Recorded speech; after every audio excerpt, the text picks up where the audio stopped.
There is something fascinating in psychology called the U-shape of happiness. Researchers have discovered that life satisfaction across cultures tends to follow a curve shaped like the letter U. In the early years of adulthood, in our 20s and 30s, we often feel hopeful, ambitious, and full of possibilities. Then, somewhere around the age of 40, the curve dips. It is as if the ground suddenly slips beneath our feet, and we enter a valley where meaning feels lost.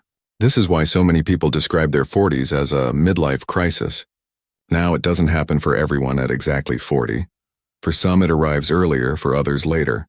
But most statistics show that somewhere between 35 and 45, human beings reach a point where many of the things that used to give them meaning, career achievements, relationships, recognition, begin to feel strangely empty. The promotion at work doesn't fill the void. The house, the car, the social approval, things that once seemed so important begin to lose their shine. And you start asking a terrifying but profound question. Who am I really? Carl Jung, one of the founding fathers of modern psychology, offered an explanation that is still incredibly useful today. He introduced the concept of the persona. The persona is the mask we put on to interact with the world. It's not evil or fake, it's necessary. Without it, we couldn't function in society.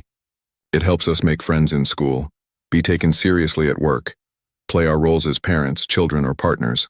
As Jung said, without a persona, we cannot even enter the game of life. But here's the catch. The persona is not our true self. It's more like a costume, carefully ironed and presented for the party of society.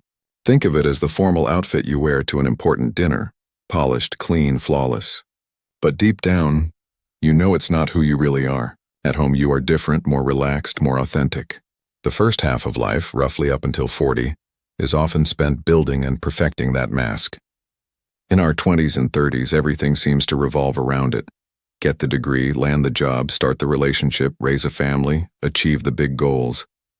And of course, this journey is full of amazing moments, laughter, love, success, and unforgettable memories. But hidden underneath it all, something is happening.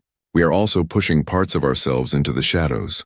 Every time we silence a dream because others might laugh, every time we follow a path only because society approves, every time we hide a talent or a passion to fit in, we are burying a piece of who we truly are.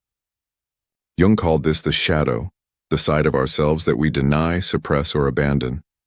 Sometimes the shadow holds our fears, our insecurities, and our wounds. But often it also hides our greatest gifts. Maybe you loved painting as a child but abandoned it because people told you it wasn't practical.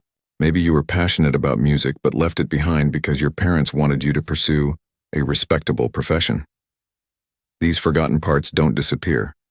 They wait. And when the mask becomes too heavy, when the persona no longer satisfies us, those hidden voices start whispering again. That is why, around midlife, so many people experience a deep sense of restlessness, emptiness, or even despair. It is not that life has failed us. It is that life is inviting us to go deeper. The first half of life is about building, proving, and establishing. But the second half is about peeling away, questioning, and discovering. This is why the U-shape of happiness exists. After the dip, when we finally stop living only for others and begin searching for our authentic selves, life satisfaction slowly rises again. It's important to remember this crisis is not a failure. It is an awakening. It's the moment when we realize that many of the things we thought mattered were never truly ours to begin with. It's the beginning of a new chapter where the question shifts from, how can I prove myself? To who am I beyond the mask? This is why so many people after 40 begin to rediscover old passions, pursue new paths, or simply embrace a quieter, more authentic way of living. The persona cracks, the mask slips, and for the first time we catch a glimpse of the person behind it, the real self that has been waiting patiently all along. And yes, this stage is difficult. It can feel like a collapse, a loss, even a breakdown. But in truth, it is a breakthrough. It is the valley that leads to the mountain. The U-shape is not the end of happiness. It is the path toward a deeper, more meaningful one. And if you are somewhere in that valley now, remember, it's not a sign that your life is broken. It's a sign that your real life is just beginning. Carl Jung, one of the great fathers of modern psychology, offered a powerful way to understand what happens in midlife, the idea of the persona. At first, the persona is not a bad thing. In fact, it is necessary. Without a social mask, we would not be able to function in this busy and demanding world. The persona helps us make friends at school, be taken seriously at work, and play the roles of parent, partner, or child within the family. As Jung said, without the persona, we cannot even enter the game of life. But here is the truth. The persona is only a mask. It is not who we really are. It is what we learn to display in order to survive and succeed. Think of it as a neatly ironed suit worn at a formal gathering, polished, appropriate, but very different from the clothes in which we actually feel at home. The first half of life, roughly until 40, is mostly about constructing and polishing that mask. In our 20s and 30s, everything revolves around building an identity that others will respect. We chase degrees, careers, relationships, family, children, and social status. These years are filled with achievements, but also with compromises. We create beautiful memories and painful ones, but all of it orbits around the persona. Then one day, usually in midlife, something shifts. The strategies that worked before stop working. We feel a strange emptiness. Things we once fought for no longer matter as much. We realize that people do not care about us nearly as much as we thought, even though we built our dreams and desires around their approval, and a haunting question begins to form. Who am I really? This is where another Jungian idea appears, the shadow. The shadow is everything we deny, repress, or hide about ourselves. Sometimes it holds our weaknesses and fears, but often it contains our greatest talents and unlived passions. Maybe you loved painting as a child but quit because classmates mocked you. Maybe you wanted to play music, but your parents demanded you become an engineer or doctor. Slowly, those suppressed parts of you sink into the darkness of the unconscious. The first half of life, then, is not only about building careers and families. It is also about burying pieces of ourselves. By midlife, the cost of this suppression surfaces as anxiety, restlessness, or a deep sense of meaninglessness. When the U-shaped curve dips low in our 40s, the persona begins to crack. The mask we worked so hard to maintain cannot hold the full weight of our truth anymore. This is why people experience a midlife crisis. But as Jung explained, it is not only a crisis, it can be an awakening. Midlife is not necessarily a breakdown. It can be a breakthrough. The second half of life is about turning inward, reclaiming the shadow and moving toward what Jung called individuation, the process of becoming your true self. If the first half of life is about ambition, proving and surviving, the second half is about wisdom, understanding, and authenticity.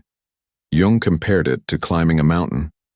In your 20s and 30s, you climb hard, believing happiness waits at the top. But when you reach the peak, you discover it was not the final destination, just a ridge. Beyond it lies another landscape, another journey.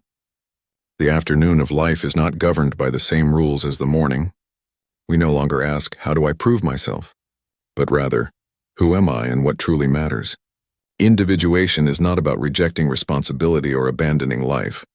It is about integrating the shadow, embracing the forgotten talents, the silenced desires, and even the wounds, and allowing them to become allies instead of enemies. This is not an easy process.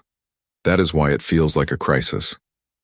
It might appear as depression, dissatisfaction with work, conflict in family, or a deep unease with oneself. But the pain has a purpose. The old mask must fall apart so the authentic self can emerge. History shows that many great works of art, philosophy, and science were born after this transformation.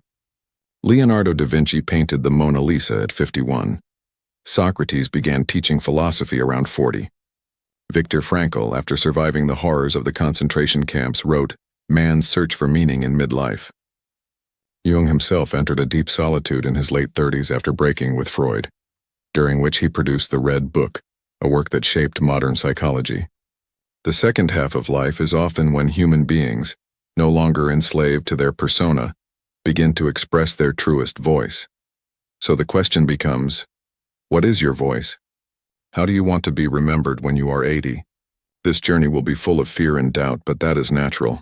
The cracking of the mask is not the end, it is the beginning. To individuate is to reconcile who you are with who you are meant to be.